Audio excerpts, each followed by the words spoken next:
آج کی اس ویڈیو میں ہم آپ کو بتائیں گے کہ 1965 کے انتخابات میں کون سا شخص ایوب خان کے مقابلے میں آیا اور ایوب خان نے ان پر کون کون سے الزامات لگائے۔ ذوالفقار علی بھٹو نے ایوب خان سے بغاوت کر کے کیسے پاکستان پیپلز پارٹی کی بنیاد رکھی، تو آپ ہمارے ساتھ ویڈیو کے آخر تک جڑے رہیے گا۔ السلام علیکم، ہسٹری آف پاکستان کے پارٹ 4 کے ساتھ میں ہوں عثمان چیمہ۔ بغیر تاخیر کیے ہوئے چلتے ہیں ویڈیو کی طرف۔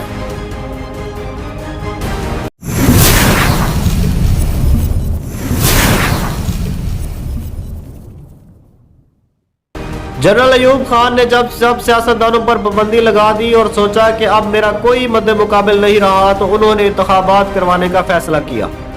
تقسیم شدہ اپوزیشن نے یہاں ایک شاندار پتہ کھیلا۔ اپوزیشن نے متفقہ طور پر قائد اعظم محمد علی جناح کی بہن محترمہ فاطمہ جناح کو صدر پاکستان کے امیدوار کے طور پر لا کھڑا کیا۔ ان حالات میں وہ پاکستان کی واحد امید تھی۔ جنرل ایوب خان فاطمہ جناح سے بہت خوفزدہ تھے۔ مشرقی اور مغربی پاکستان دونوں میں محترمہ فاطمہ جناح کو پذیرائی مل رہی تھی۔ جنرل ایوب خان کو اپنی جب سیاسی موت نظر آئی تو انہوں نے فاطمہ جناح کے خلاف کردار کشی کی گھٹیا مہم شروع کر دی۔ محترمہ فاطمہ جناح کو بھارتی ایجنٹ اور غدار کہا گیا۔ 1965 کے انتخابات متنازع ترین انتخابات رہے، جس میں سرعام کھلی دھاندلی کی گئی۔ اس دھاندلی کے نتیجے میں جنرل ایوب خان جیت گئے اور ملک کے صدر بن گئے۔ جنرل ایوب خان جیت تو گیا، مگر اس دھاندلی سے ایوب خان عوام کی نظروں سے گر گیا۔ پورے ملک میں ایوب خان کے خلاف ملک گیر احتجاج شروع ہو گئے۔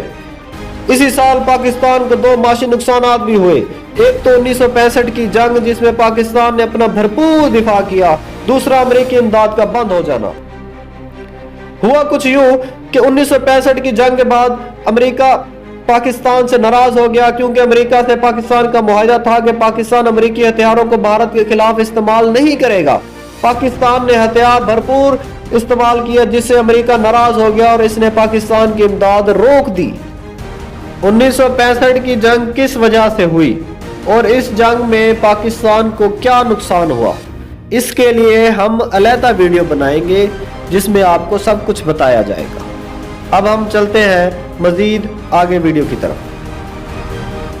1966 میں ایوب خان نے ملک کو ایک نقصان اور دلایا، وہ تھا معاہدہ تاشقند، جس میں ایوب خان کے خلاف یہ تاثر پھیل گیا کہ ایوب خان نے جیتی ہوئی جنگ مذاکرات کی میز پر ہار دی ہے۔ عوام ایوب خان کے خلاف ہو گئی۔ اس وقت پاکستان کے وزیر خارجہ ذوالفقار علی بھٹو تھے، جو سرعام ایوب خان کو ڈیڈی کہہ کر پکارتے تھے۔ وہ کیا کہتے ہیں کہ طاقت کے نشے میں اخلاقیات نہیں دیکھی جاتی۔ ذوالفقار علی بھٹو نے عوامی جذبات کا فائدہ اٹھاتے ہوئے پاکستان پیپلز پارٹی کی بنیاد رکھی اور ایوب خان سے علیحدہ ہو گئے۔ ذوالفقار علی بھٹو اپنی تقریروں سے عوامی جذبات کو بڑھاوا دے کر مغربی پاکستان کے سب سے مقبول لیڈر بن گئے۔ اسی طرح 1969 میں جب صدر ایوب خان کے خلاف عوامی مزاحمت بے قابو ہو گئی تو army chief general Yahya Khan نے ایوب خان کو استعفیٰ دینے پر مجبور کیا۔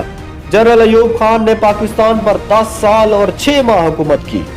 یہ سال نہایت اہم ترین سال تھے۔ کچھ لوگ جنرل ایوب خان کے دور کو خوشحالی کے سال اور کچھ لوگ ناکامی کے سال کہتے ہیں۔ ان برسوں میں پاکستان امریکی کیمپ میں شامل ہوا۔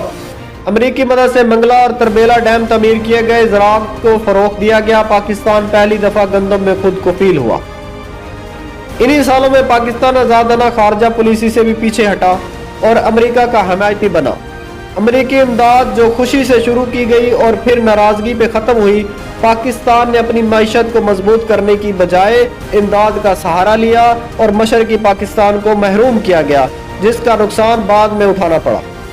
اب فیصلہ ہم آپ پہ چھوڑتے ہیں اور آپ ہی ہمیں کومنٹ میں ضرور بتائیے گا کہ یہ سال پاکستان کے لیے خوشحالی کے سال تھے یا ناکامی کے۔ اگلی ویڈیو میں ہم آپ کو بتائیں گے کہ پاکستان کو کس نے توڑا اور کیسے مشرقی پاکستان بنگلہ دیش بنا۔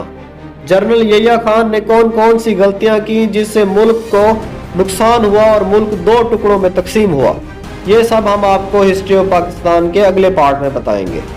اگلی ویڈیو تک کے لیے مجھے اور میرے ٹیم ممبر حسن لطیف کو اجازت دیں۔ آپ اپنا بہت سارا خیال رکھیے گا۔ اللہ حافظ۔